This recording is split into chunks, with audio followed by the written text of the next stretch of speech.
French Connections, our weekly look at the intricacies of life in France. So the show is hosted by our very own Florence Villeminot. Hi, Flo. So today you're going to focus on a very French concept. It's central to life here. It's called Laicité. Now that is translated into secularism, or the separation of church and state. But here in France, Laicité really has a meaning all its own. That's right. To understand France, it's really essential to understand this thing, laïcité, secularism. It's a founding principle of the French Republic, a value so sacred that it's actually enshrined into the French Constitution. Article 1 defines France as an indivisible, secular, democratic and social republic. Voilà, laïcité, what we would call our mot du jour, or the word of the day today here in French Connections. And to understand a bit more about what laïcité is, you really have to understand where it comes from. That's right. French secularism actually finds its roots in the 18th century philosophy of the Enlightenment. And this promoted, of course, the individual freedom, equality, and ultimately led to the Revolution in 1789 and the Declaration of the Rights of Man and of the Citizen. Now, in the wake of the Revolution, there were attempts to keep religion, particularly the Catholic Church, separate from state matters, but it didn't happen overnight, and it was in 1905 that secularism was actually signed into law. Now, this law of 1905 is really seen as the backbone of secularism. People are always referring to it, but what exactly does it entail? Well, let's take a look, shall we? Let's take a look at this law from 1905. Article 1 says that the Republic ensures freedom of conscience. So that essentially means that the state will safeguard everyone's freedom to practice their own faith, but it's often overshadowed by Article 2, which you can see right here. The Republic does not recognize, compensate, or subsidize any religion. The state is neutral towards religion. So that's the law, but how does it play out in practice? Well, quite simply, faith is a private matter for each individual citizen, and when it comes to the state, well, it's a no-God zone, I guess you could say. Now, this is very different from other countries, like, say, in the U.S., where even though there is an official separation of church and state, you have prayers in Congress. You swear on the Bible. In God we trust is the national motto. You have none of this in France. And on top of that, state employees are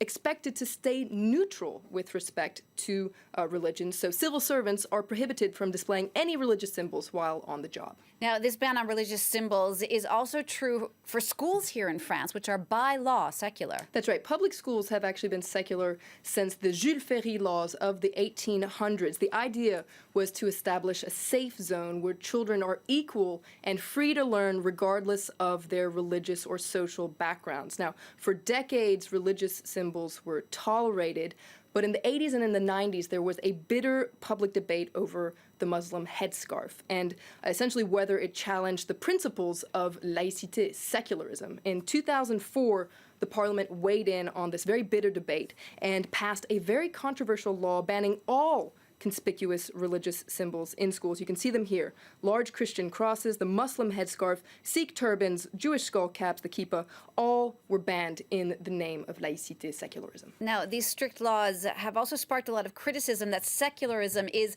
anti-religious and that it's increasingly used to stigmatize Muslims. That's right. Critics tend to say that secularism is too extreme here in France, and in fact there have been calls to have more flexibility and tolerance towards religion. Let's take a listen to one of these critics. Whether you like it or not, France is very multicultural, so it's to our advantage to be more lenient and open to understand the needs of different communities, instead of becoming sectarian and pushing people to stay within their own communities.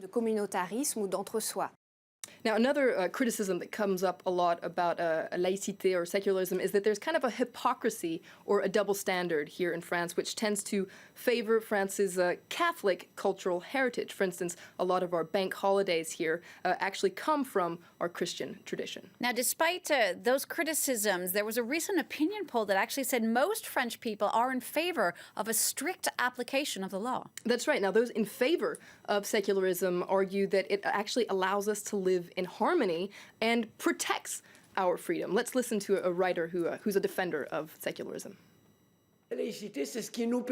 State secularism is what enables us to all be united as a front. It's what enables us to recognize one another. You can be a socialist, a liberal, a conservative. We all disagree on lots of different things. There's one thing we agree on, one base we agree on.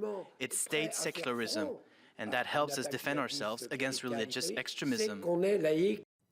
So controversial as it can be here in France and abroad, many French people are really attached to this principle of secularism and want to protect it, particularly in the wake of the Charlie Hebdo attacks last year, which many people here saw as an attack on French values. And interestingly, there have been calls to add secularism to the French motto, to have it be liberté, égalité, fraternité, Laicité. Interesting to see if that actually happens. Thank you so much for that, Florence Villeminot, and that episode of French Connections. Now, if you have any questions about France or the French that you'd like us to explore in detail, you can always tweet Flo at Flo Villeminot. You can also always check out our website. The address is france24.com.